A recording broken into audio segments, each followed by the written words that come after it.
Est-ce qu'il y a ce désir?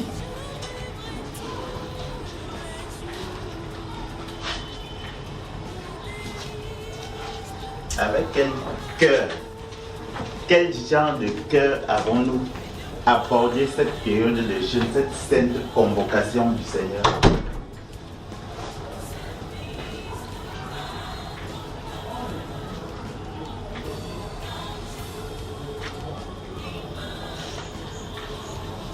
Pensons si sérieusement.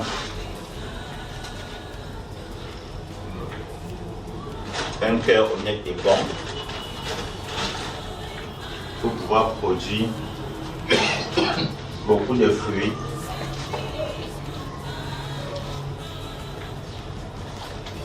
Avec l'attitude de celui qui veut obéir de cœur au Seigneur.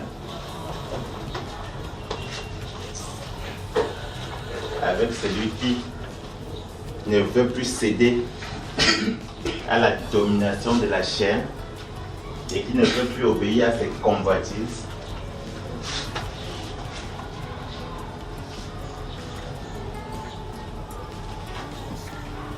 Prenons dans notre Romains chapitre 12, verset 1 à 2.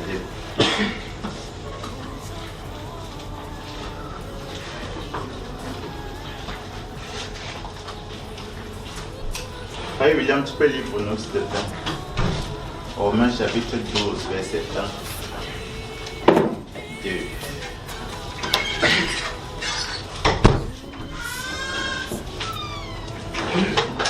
Romains chapitre 12, verset 1 à 2. Je vous exhorte donc, frères, par les compassions de Dieu, à offrir vos corps comme un sacrifice vivant, saint, agréable à Dieu, ce qui sera de votre part un culte raisonnable. Ne vous conformez pas au siècle présent, mais soyez transformés par le renouvellement de l'intelligence, afin que vous discerniez quelle est la volonté de Dieu, ce qui est bon, agréable et parfait. Amen. Je vous exhorte donc, frères, par les compassions de Dieu, à offrir vos corps comme un sacrifice vivant, saint, agréable à Dieu, ce qui sera de votre part un culte raisonnable. Voilà l'exhortation que le Seigneur adresse à son Église par la voix de son serviteur. Le Seigneur nous invite à offrir notre corps comme un sacrifice vivant.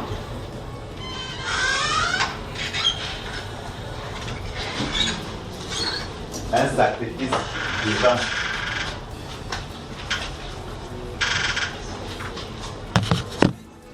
Frère, je m'arrête souvent devant un tel passage, je tremble. Sérieusement. Que Dieu lui-même nous donne comme exhortation d'offrir notre corps comme un sacrifice vivant. Pourquoi est-ce que je tremble?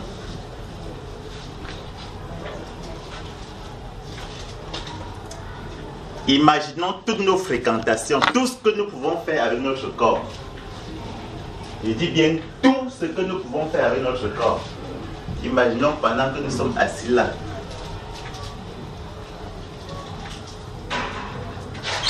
Souvenons-nous dans l'Épître aux Philippiens. La parole nous dit, je ne me lasse point de vous dire les mêmes choses. On ne va pas écrire une nouvelle Bible là maintenant. Ce sont les mêmes passages. Parce que, en redisant les mêmes choses, ça permet d'asseoir la pensée de Dieu dans notre cœur pour nous transformer. Amen. Amen. J'étais donc en train de dire, imaginons tout ce que nous pouvons faire avec notre corps.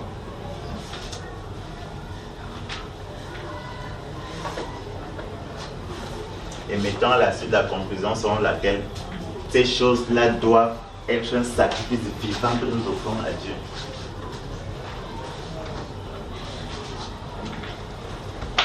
La main fait partie de notre corps, non? La bouche, les yeux, les oreilles, les pieds, et ainsi de suite.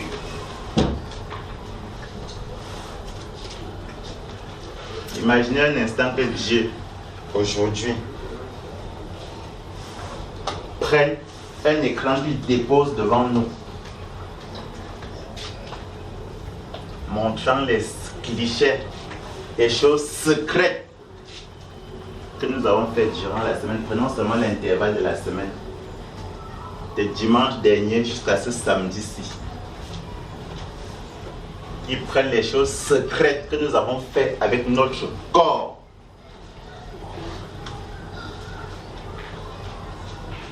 Puisque la parole nous dit d'offrir notre corps comme un sacrifice vivant, saint et agréable.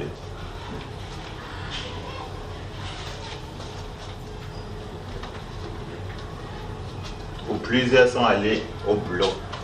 Avant d'arriver au boulot, il a fallu sortir de la maison. Avant de sortir de la maison, il a fallu se préparer. Puis de sortir, être en route, aller au travail, rencontrer les collègues, parler avec ses gens, faire tel type de déplacement. Pour celui qui est plutôt élève ou étudiant, a fait les mêmes trajets, pour la ménagère qui est restée à la maison et qui a dû faire certaines courses. Dieu vient, il pique chaque élément. Les endroits, le monde s'est arrêté. Les paroles prononcées par nos bouches. Les actes posés par nos mains. Les choses que nous avons regardées en prenant plaisir. Offrir nos corps comme un sacrifice vivant, sain et agréable à Dieu. Agréable non pas à nous, mais à Dieu. Alors, quelles sont nos actions? Si nous prenons l'intervalle de temps de la semaine, comme je disais tout à l'heure, comme que je prenais comme référence,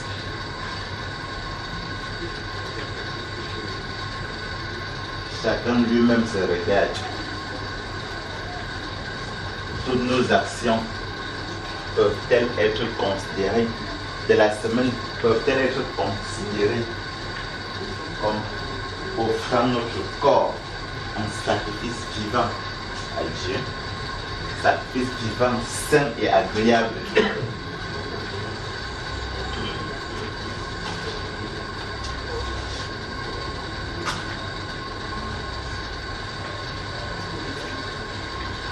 Agréable à Dieu.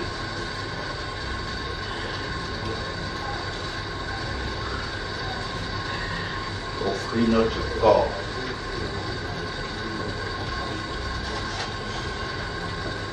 Pour la bonne compréhension, allons dans 1 Corinthiens chapitre 6. On va aller, le frère va aller pour nous du verset 12 au verset 20. Ce sont les versets 15, 19 et 20 qui nous intéressent.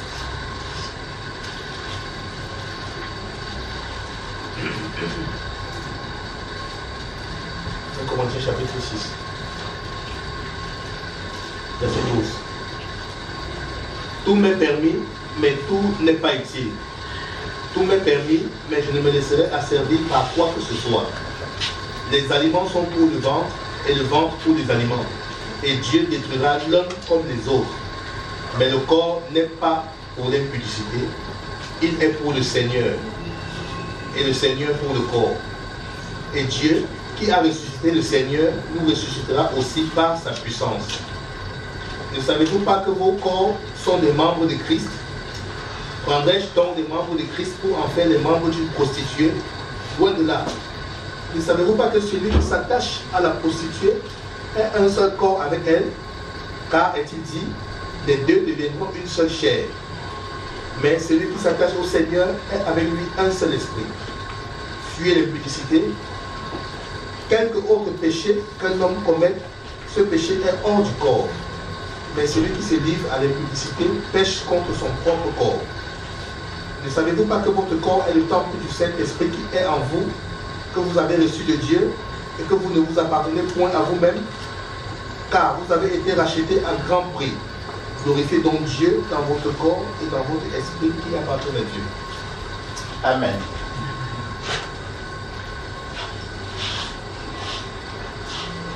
Ne savez-vous pas au verset 19 que votre corps est le temple du Saint-Esprit qui est en vous, que vous avez reçu de Dieu, voici la partie qui m'intéresse beaucoup plus, et que vous ne vous appartenez point à vous-même.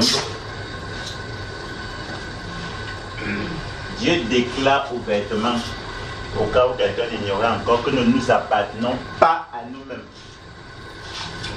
Amen. Nous ne nous appartenons pas à nous-mêmes.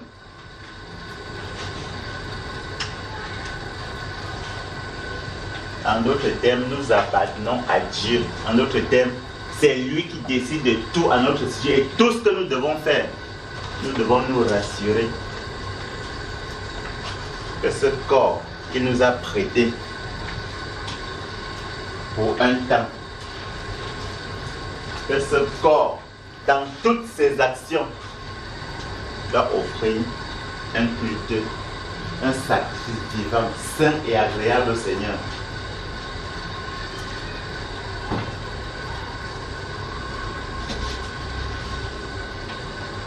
Notre corps ne nous appartient pas.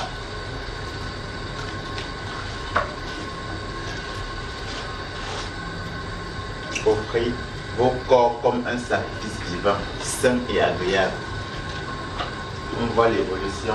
Un sacrifice qui est non seulement vivant, un sacrifice qui est saint, un sacrifice qui est agréable, de tout selon le standard de Dieu.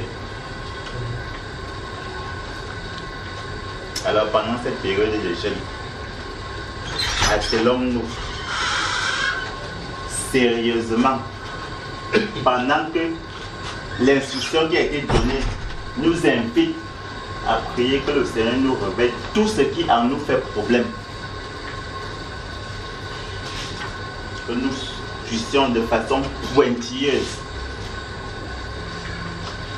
observer nos propres actions et nous poser la question de savoir quel type de culte, quand je m'assois avec un frère, quand je m'assois avec un frère dans le Seigneur, ou avec un frère dans la chair, ou avec un collègue, avec une connaissance, quand j'ouvre ma bouche pour parler, Dieu peut-il du ciel rendre témoignage selon lequel, par tes déclarations, tu es en train de lui rendre un culte qui est non seulement vivant, saint, mais en plus agréable à lui. Sachant que le dénominateur, comment a été posé, nous ne nous appartenons pas du tout. Traité avec la chair, notre chair, cette chair rebelle, cette chair qui nous tire vers le bas, cette chair qui fait tout nous amener à poser des actions désagréables à Dieu.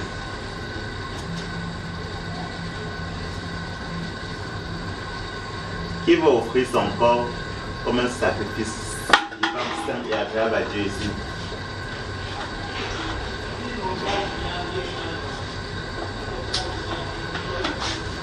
Baissons les mains.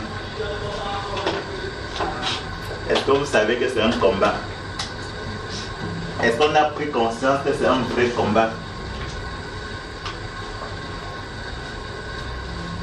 Regardons seulement le récit qui nous est donné dans cet épître aux Romains, chapitre 7, verset 14, jusqu'au verset 22-23. Le bien que je veux faire, je n'y parviens pas.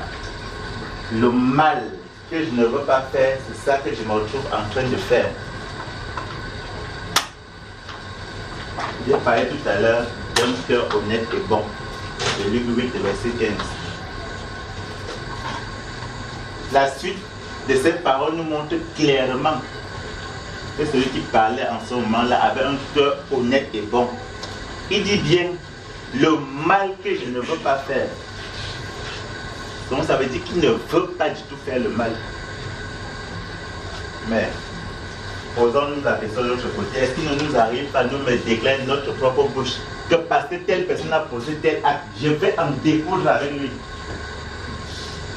En le faisant, est-ce que c'est un temps honnête et bon?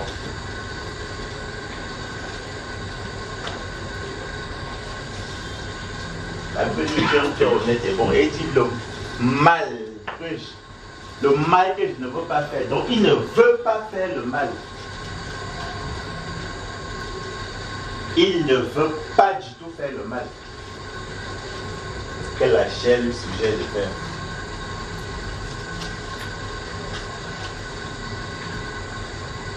Pour vraiment voir que son cœur était honnête et bon, il dit misérable que je suis, qui me délivrera du corps de cette mort. Avez-vous réalisé votre misère, bien-aimé, dans ce combat? Avons-nous suffisamment réalisé notre niveau de misère, de vulnérabilité à l'égard du péché? Pourtant, Dieu nous convoque là. Il nous met à l'école actuellement pour nous exercer avec son appui au combat contre la chair, pour la victoire. Dieu veut nous exercer à ce combat. Le combat contre les actions du corps. Si vous vivez selon la chair, vous mourrez, mais si par l'esprit. Voilà le remède maintenant qui est donné pour accomplir ce qui est dans Romains chapitre 12, verset 1 à 2. Mais si par l'esprit vous faites mourir les actions du corps, comme c'est écrit dans Romains 8, verset 13. Si par l'esprit vous faites mourir les actions du corps, alors vous vivrez. Comment donc faire pour venir à bout de la chair? La solution est donnée. Mais on n'escalade pas. Il va falloir intégrer, asseoir définitivement dans notre cœur que Dieu nous instruit, Dieu nous commande. Parce que dans toutes les actions que nous posons, tout ce qui relève de notre corps, qu'on puisse se rassurer, qu'on intègre dans notre cœur ce commandement-là qui veut que chaque chose qui émane de notre corps puisse lui offrir un sacrifice vivant, sain et agréable. Ces trois éléments-là.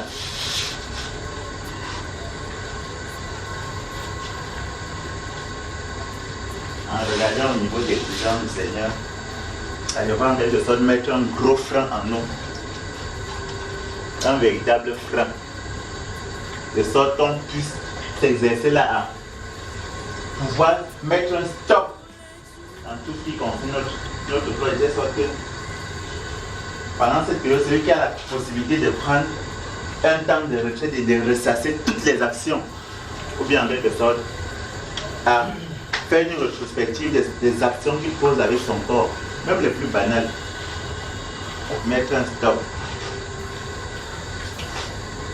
et à crier au Seigneur Jésus-Christ qui établisse dans le cœur ce réflexe-là qui pousse à examiner toutes choses qui nous concernent.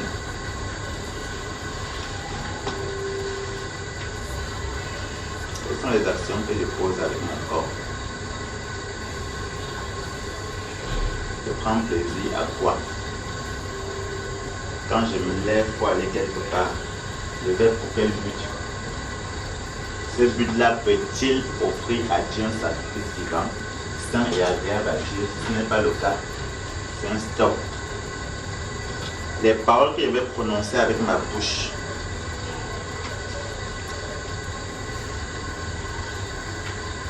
les résultats, c'est courage. Je chantais taillé, courage.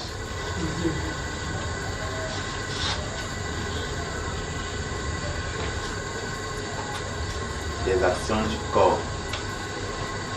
Offrir à Dieu un sacrifice vivant, sain et agréable au Seigneur Jésus-Christ.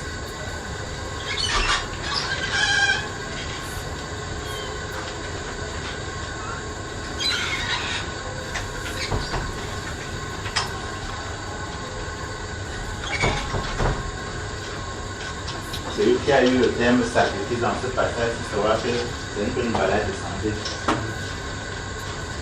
Est-ce qu'on a bien remarqué de quoi il s'agit? Si le Seigneur nous dit qu'on offre notre corps comme un sacrifice divin, le Seigneur sait que c'est même, ça, à des moments, ça va être douloureux. Bien douloureux.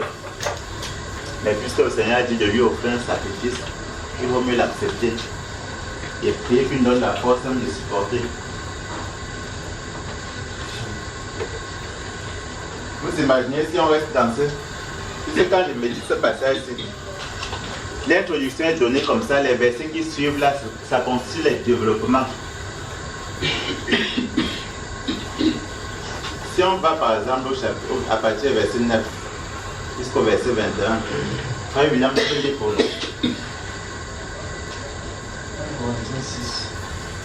Je vais prendre un échantillon. Non, Romains chapitre 12. 9 à 21. Je vais prendre un échantillon pour montrer pourquoi c'est un sacrifice. Verset 9 à 21, c'est ça. Oui. Que la charité soit sans hypocrisie. Ayez le mal en horreur. Attachez-vous fortement au bien. Par amour fraternel, soyez pleins d'affection les uns pour les autres. Par honneur, usez de prévenance réciproque. Ayez du zèle et non de la paresse. Soyez fervents d'esprit. Servez le Seigneur. Réjouissez-vous en espérance. Soyez patients dans l'affliction. Persévérez dans la prière. Pourvoyez aux besoins des saints. Exercez l'hospitalité. Bénissez ceux qui vous persécutent. Bénissez et ne maudissez pas. Réjouissez-vous avec ceux qui se réjouissent. Pleurez avec ceux qui pleurent. Ayez les mêmes sentiments les uns envers les autres. N'aspirez pas à ce qui est élevé, mais laissez-vous attirer par ce qui est humble. Ne soyez point sages à vos propres yeux.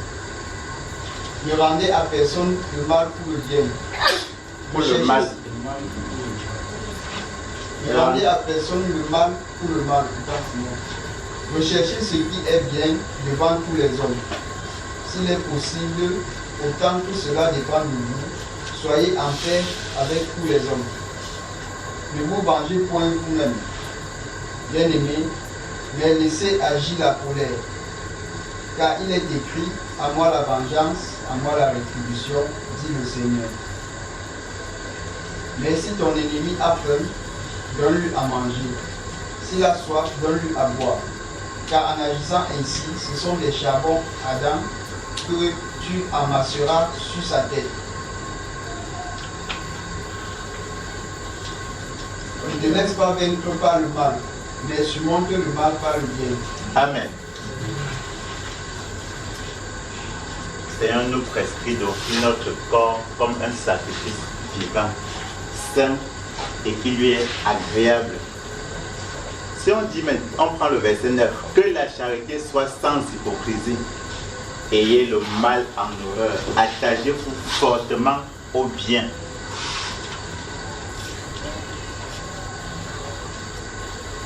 Ayez le mal en horreur.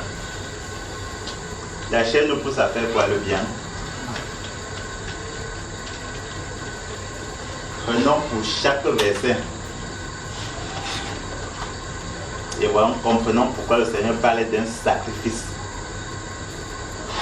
Si je prends maintenant la fin du verset avant de laisser la place à notre frère Junior, je prends les versets 19 à 21. Ne vous vengez point vous-même, bien-aimés, mais laissez agir la colère. Car il est écrit, à moi la vengeance, à moi la rétribution, dit le Seigneur. Mais si ton ennemi a faim, donne-lui à manger. S'il a soif, donne-lui à boire. Car en agissant ainsi, ce sont des charbons ardents que tu amasseras sur sa tête. Ne te laisse pas vaincre par le mal, mais surmonte le mal par le bien. Alors je pose la question. Quand quelqu'un nous fait du mal, qu'est-ce que la chair nous suggère? On se venge avec quoi? S'il faut par exemple donner un coup de poing.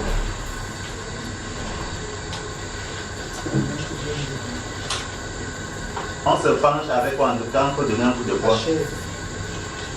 Quand la main donne un coup de poing là, c'est avec quoi? C'est un peu une partie du corps. Offrir notre corps comme un sacrifice vivant. Le Seigneur lui dit là, si ton ennemi a faim, on lui donne quoi? On lui donne des coups de poing. Avec notre corps, avec notre main, on lui donne quoi? Avec notre main, on lui donne quoi? En ce temps, la chair vraiment sent un bon plaisir. Offrir notre corps comme un sacrifice vivant, sain et agréable au Seigneur.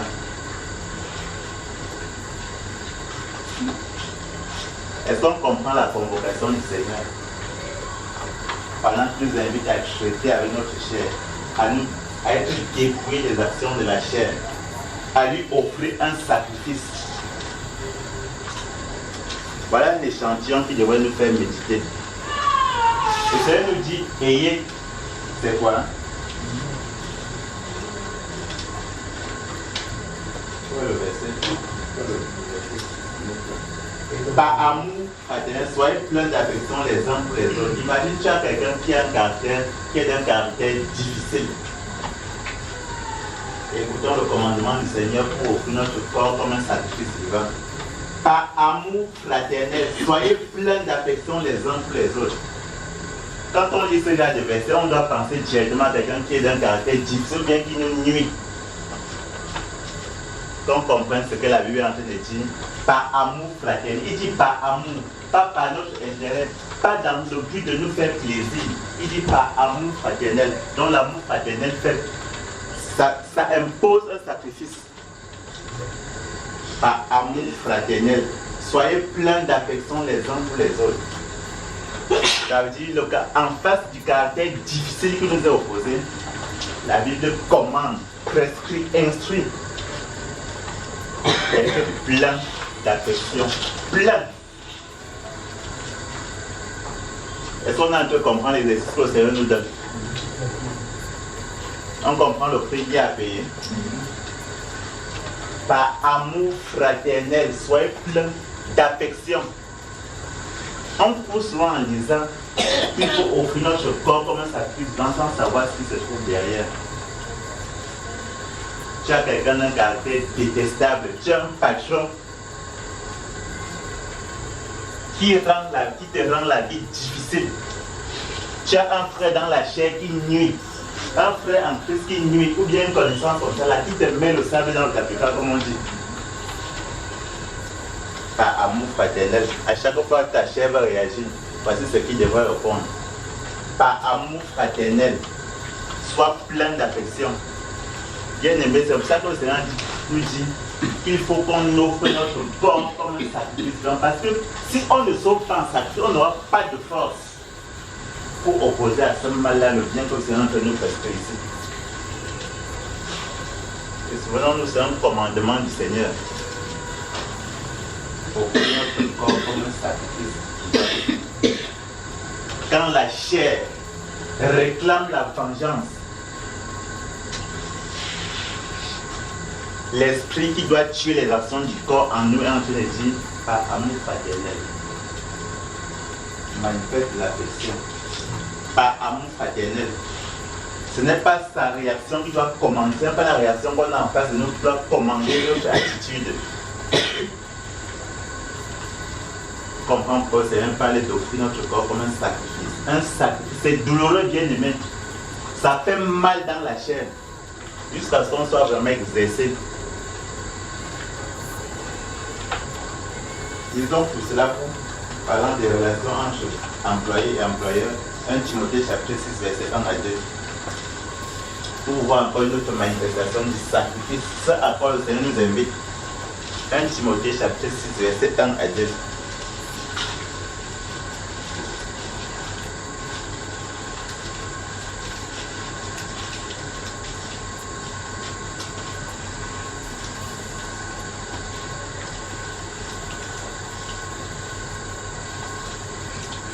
Tu peux lire pour nous. Ah, on voit s'il te plaît. 1 Timothée chapitre 6. Verset 1 à 2.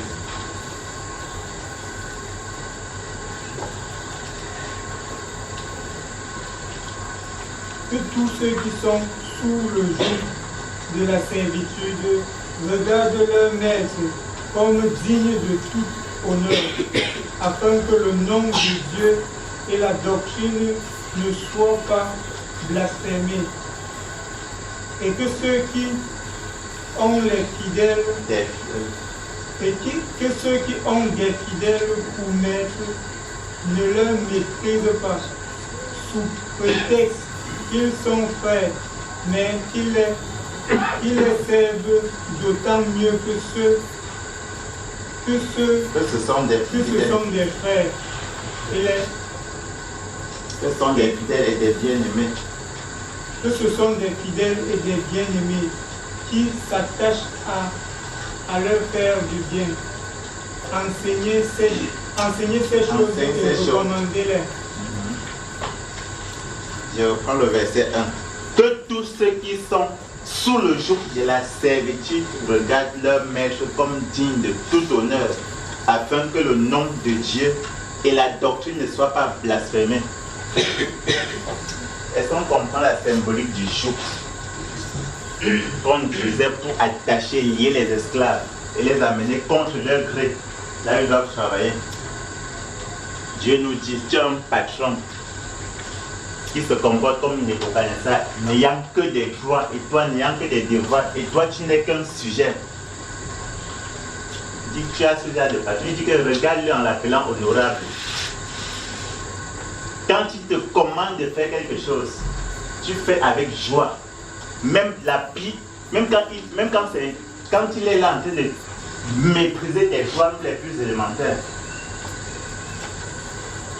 Un patron qui vient violer ta pause.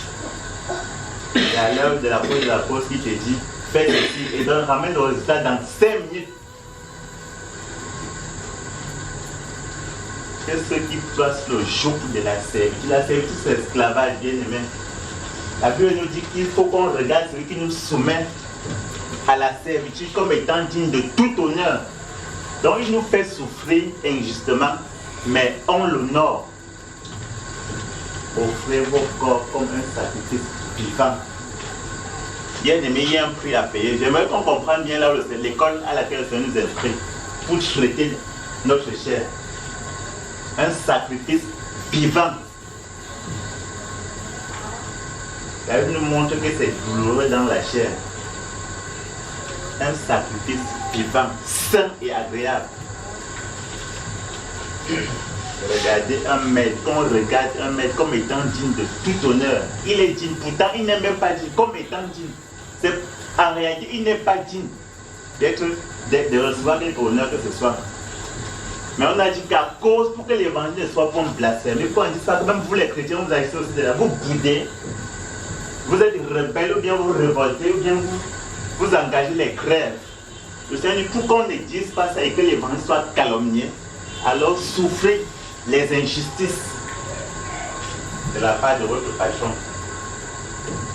C'est compliqué, n'est-ce pas? D'offrir son corps comme un sacrifice vivant. Pourtant, Dieu nous instruit, ce n'est pas une option, c'est un commandement. D'offrir notre corps comme un sacrifice vivant. Pour que l'évangile ne soit pas calomnié, ou pour que le nom de Dieu ne soit pas l'objet de blasphème, Dieu nous dit, même si notre patron commet injustice à notre égard, il faut qu'on le regarde comme étant digne de Dieu. On continue à dire patron, avec toutes les honneurs possibles. Vous croyez que c'est l'hypocrisie? C'est un commandement du Seigneur. Il dit qu'on regarde comme. Tu vas beau crier que injustice est injustice, tu ne seras pas en train d'accomplir le commandement du Seigneur. Puisque lui, son commandement, c'est qu'on le regarde comme étant digne de tout honneur. En ne le faisant pas, tu es un rebelle aux yeux de Dieu. Et tu ne seras pas en train d'offrir ton corps comme un sacrifice vivant, sain et agréable au Seigneur. Tu seras un rebelle et tu auras beau crier, te mettre à genoux, lire la Bible, ce sera zéro macabo devant lui. Est-ce qu'on saisit bien? Sommes-nous toujours prêts à offrir notre corps comme un sacrifice vivant à Dieu? Est-ce qu'on mesure le prix? Le prix c'est coûteux, bien aimé. C'est bien coûteux. La finale, ce que j'appelle la finale, c'est dans Hébreux chapitre 12. le verset 4 suivant. Que chacun aille méditer à la maison de quoi il s'agit. Quand il dit que vous n'avez pas encore lutté jusqu'au sang en résistant contre le péché, ça c'est toute la suite logique d'offrir notre corps comme un sacrifice vivant. Si seulement maintenant on peut dire une parole blessante à notre égard et que ça nous met dans tous nos états, posons-nous la question de savoir si on est en train d'offrir notre corps comme un sacrifice. Si juste une parole de quelqu'un peut venir modifier notre sentiment à l'heure actuelle, si ça peut nous ébranler au point où on a en prenant notre tension et la monter subitement, on devrait se poser la question si on est vraiment en train de comprendre de quoi il s'agit d'offrir notre corps comme un sacrifice vivant. Si parce qu'on ne nous a pas fait telle chose, directement on est ébranlé dans notre équilibre émotionnel, on devrait se poser la question de savoir si c'est une manière d'offrir notre corps comme un sacrifice vivant au Seigneur. Quand on se pose la question, dans le jeûne auquel le Seigneur nous convie en ces jours-ci, c'est une véritable déclaration de guerre contre la chair. Pour ma part, je souhaite que chacun puisse prendre vraiment ça au sérieux, sans survoler, ou bien sans prendre ça à la légère, ou bien sans faire œuvre d'inconscience, que chacun s'asseye véritablement. Même en marchant, qu'on s'exerce à pouvoir nous poser vraiment la question de façon régulière. Si les actions qu'on veut poser, si notre corps, ce qu'on veut faire avec notre corps, est une manière d'offrir à Dieu un sacrifice vivant. On aime à lire, je vais clore par là dans 1 Corinthiens chapitre 2. On aime souvent lire et se prévaloir comme si c'était notre cas. Pourtant, ça relève de la pure prétention. Et pourtant, en même temps, Dieu nous confie. Si le Seigneur nous dit d'offrir notre corps comme un sacrifice vivant, c'est ce qu'il veut voir cette chose s'accomplir, ce qu'il veut lire là dans notre vie. C'est 1 Corinthiens chapitre 2.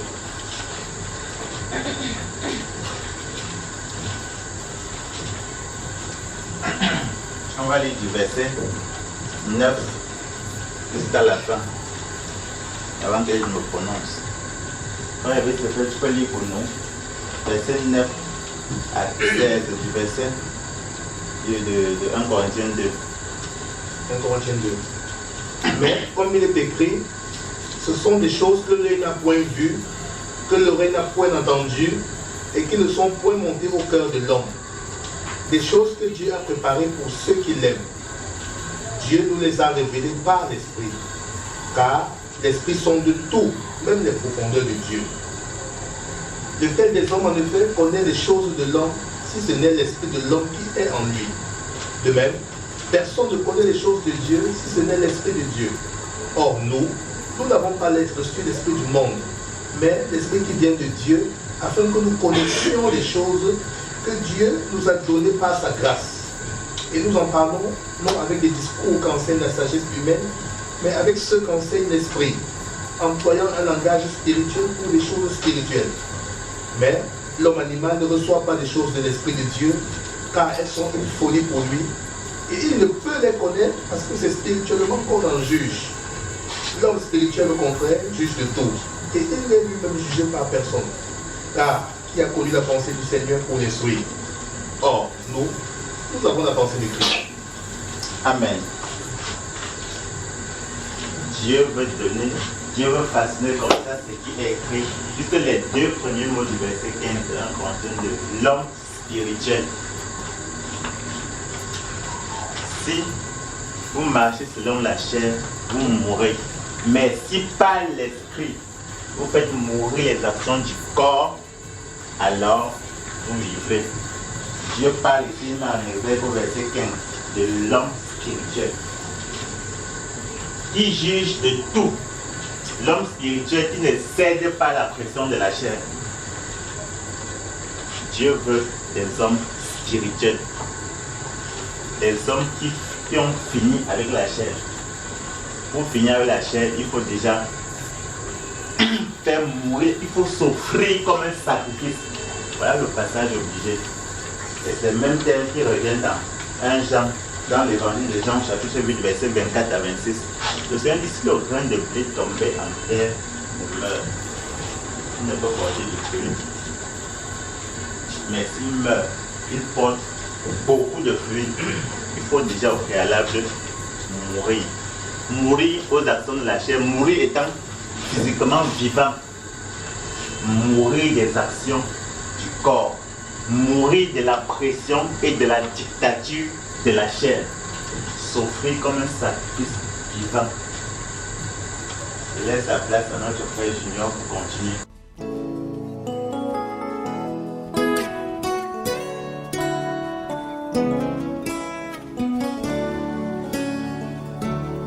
Ton amour inonde mon cœur, toi en qui tout est splendeur. Tu es revêtu de gloire, ô Dieu de tous mes espoirs. De ta main tu m'as créé à l'image de ta beauté, et je vivrai tous les jours les délices de ton amour. Fais de moi les vases d'honneur au service de ta grandeur, pour qu'un jour brille ma couronne devant l'éclat de ton trône. Fais de moi les vases d'honneur au service